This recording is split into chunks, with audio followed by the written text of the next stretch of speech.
Salut, ça va? Et vraiment en tout cas ça plutôt pas mal parce que oui aujourd'hui Samsung après le Galaxy S1, le Galaxy S2, le Galaxy S3, le Galaxy S4, le Galaxy S5, le Galaxy S6, le Galaxy S7, le Galaxy S8 et le Galaxy S9, ils ont enfin présenté leur nouveau Galaxy S10. Et oui, ils n'ont pas présenté un seul Galaxy S10, ils n'en ont présenté pas deux, pas trois, mais quatre Galaxy S10. Et ça, c'est ouf. Alors oui, on attendait beaucoup de ce Galaxy S10 depuis l'année dernière, puisque le Galaxy S9 avait fait un gros flop. Autant vous dire que là, ils envoient du lourd. Alors ils ont présenté leur Galaxy S10e, leur Galaxy S10, leur Galaxy S10 Plus et leur Galaxy S10 5G et aussi leur Galaxy Fold, mais qu'ils ont présenté en début de conférence et que ils ont fait ça pendant un quart d'heure et ils ont présenté très rapidement et du coup on sait pas vraiment à quoi il sert. Donc on va s'intéresser aux 4 téléphones qu'ils ont présentés, surtout à savoir le Galaxy S10e, le Galaxy S10, le Galaxy S10 5G et le Galaxy S10 Plus. Donc on commence pour tous ces Galaxy S10. Le design est radical, ça change tout, ça fait un peu comme le Honor View 20 qui a été présenté il y a quelques semaines déjà. Et donc ça embarque le même design, donc avec juste un écran qui prend la totalité presque de l'écran, donc 94% de l'écran, ce qui est plutôt pas mal.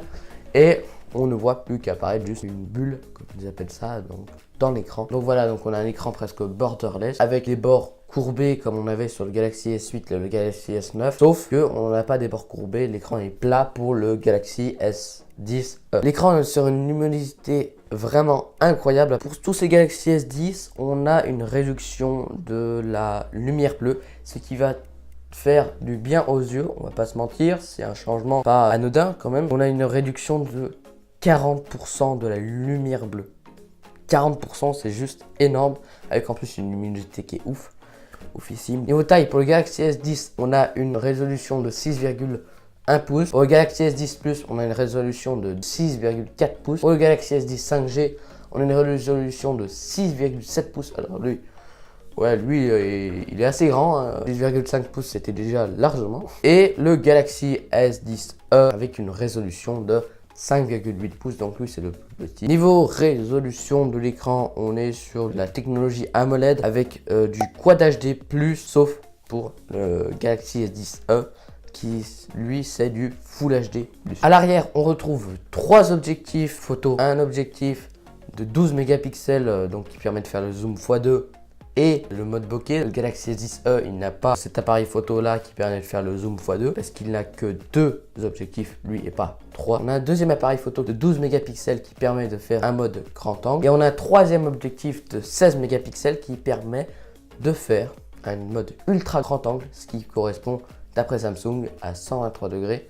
Et donc la vision humaine de la photo va correspondre à peu près à ce que vous voyez en réalité. Samsung annonce une meilleure stabilisation optique. On a notamment une petite fonctionnalité qui est plutôt cool si vous êtes mal positionné pour prendre une photo par exemple. Vous allez avoir une ligne imaginaire qui va s'afficher et vous allez pouvoir repositionner le Galaxy S10 en fonction de la ligne imaginaire et ça va vous faire un positionnement perfect. Et vous allez pouvoir avoir une photo super. On a une fonctionnalité aussi, c'est le mode routine. Donc par exemple, vous avez programmé que quand vous avez plus de batterie, et bah il se met directement en mode économie d'énergie, qui diminue la luminosité, etc. Plein de choses comme ça qui fait que c'est assez cool. Il y a aussi un mode sombre qui est le mode nuit, soit pour la nuit, soit pour faire un mode sombre, un petit peu comme le fait Twitter et YouTube. D'après Samsung, on a une meilleure qualité de son. La grande nouveauté qui est apparue cette année, surtout chez Huawei avec leur Honor View 20, qui est le capteur d'empreinte digitale sous l'écran. Donc là, Samsung va vous permettre d'avoir le capteur d'empreinte digitale sous l'écran via des ultrasons qui sont émises dans votre doigt. Donc ça sera disponible pour le Galaxy S10, le Galaxy S10 Plus, mais pas pour le Galaxy S10e,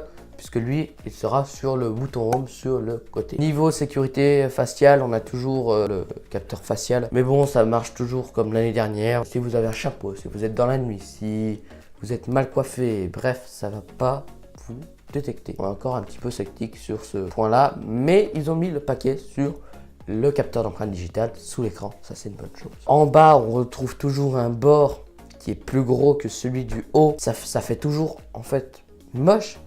Pourquoi sur les téléphones Android, ils font des barres plus grosses en bas qu'en haut, alors que chez Apple, ils arrivent à faire un design où les bords sont répartis de partout de façon égale. Je comprends pas, malgré que le téléphone soit hyper joli, on va pas se mentir. Comme l'arrière est en verre, toujours et encore, on a la recharge sans fil. Elle sera déjà plus rapide, 34% je crois plus rapide d'après Samsung, mais aussi on aura la recharge inversée, c'est-à-dire que vous allez pouvoir poser un autre appareil sur votre Galaxy S10 qui va recharger un autre appareil sans fil, compatible sans fil aussi. Donc ça c'est plutôt cool. Je pense que c'est pas quelque chose qu'on va utiliser tous les jours, mais ça peut quand même être très pratique. Qui dit qu'on peut recharger notre téléphone, qui dit qu'on a peut-être une meilleure autonomie. Alors d'après Samsung, ils nous ont pas dit de chiffre exact, mais on a normalement une autonomie qui devrait bien tenir la journée, voire plus, puisque pour le Galaxy S10e, on a une capacité de 3100 mAh. Pour le Galaxy S10, on a une capacité de 3400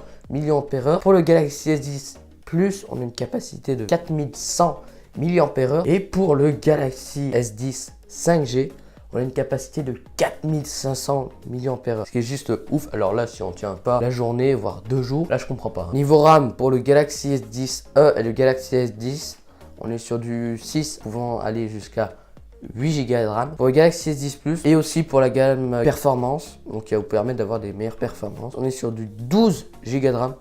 Juste ouf. Niveau couleur, on a 3 couleurs, on a du noir prisme, du blanc prisme et du vert prisme. Pour la version performance du Galaxy S10, on a juste la version noire céramique. Alors pour le Galaxy S10e, on est sur du 128 Go pour 759 €. Pour le Galaxy S10, on est sur du 128 Go de stockage pour 909 €. Et il y a aussi une autre version 256 Go pour 1159 €. Et le Galaxy S10 Plus, 128 Go, c'est 1009 €. Il y a une version aussi performance des Galaxy S10 qui peuvent aller jusqu'à 1 Tera. Donc 1 Tera, ouais, déjà l'année dernière on avait 512 Go pour pouvoir encore rajouter une carte micro SIM à part de 512 Go qui faisait 1 Tera.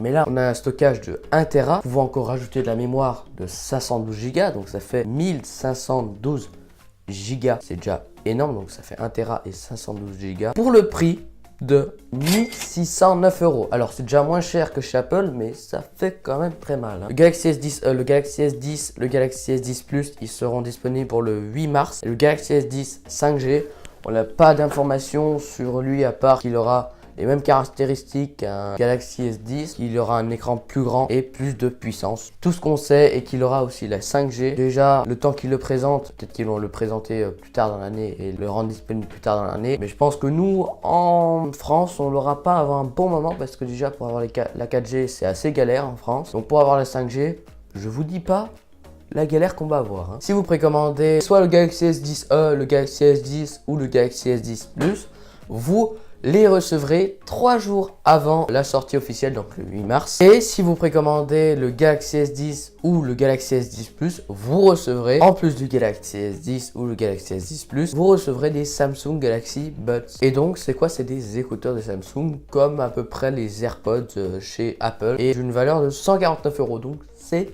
plutôt pas mal. Ouais, donc je pense que Samsung a voulu faire un petit peu comme Apple, faire des téléphones assez chers et à côté faire un téléphone moins cher pour qu'il y en a un qui se vende mieux. Bah voilà, le Galaxy S10e, je pense qu'il se vendra mieux que les Galaxy S10 parce qu'il est plus rentable, même s'il a un appareil photo en moins, un écran différent un petit peu. Pour le Galaxy Fold, j'en reviens, il sera disponible le 26 avril et tenez-vous bien pour le prix de 2000 €. Il aura un écran de 4,7 pouces en plié et en déplié. Il y aura un écran de 7,1 pouces. Alors après, vous allez voir plein d'appareils photo. Donc voilà, après le flop du Galaxy S9 l'année dernière, je pense que cette année, ils vont faire un carton. Peut-être pas, parce que c'est vrai que ça commence à augmenter quand même les prix. Sachant que les concurrents proposent quand même des téléphones à peu près équivalents, comme le Honor View 20 et moins cher. Mais bon, après peut-être qu'ils vont pas faire un flop comme l'année dernière. Je pense pas, puisque l'année dernière, il y avait vraiment le Galaxy S9, il reprenait les caractéristiques du Galaxy S8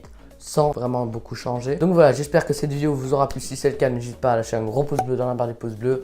Clique ici pour t'abonner, là pour regarder ma dernière vidéo. Et puis sinon, on peut se retrouver sur Snapchat, Twitter et bien entendu sur la chaîne YouTube. Sur ce, ciao ciao.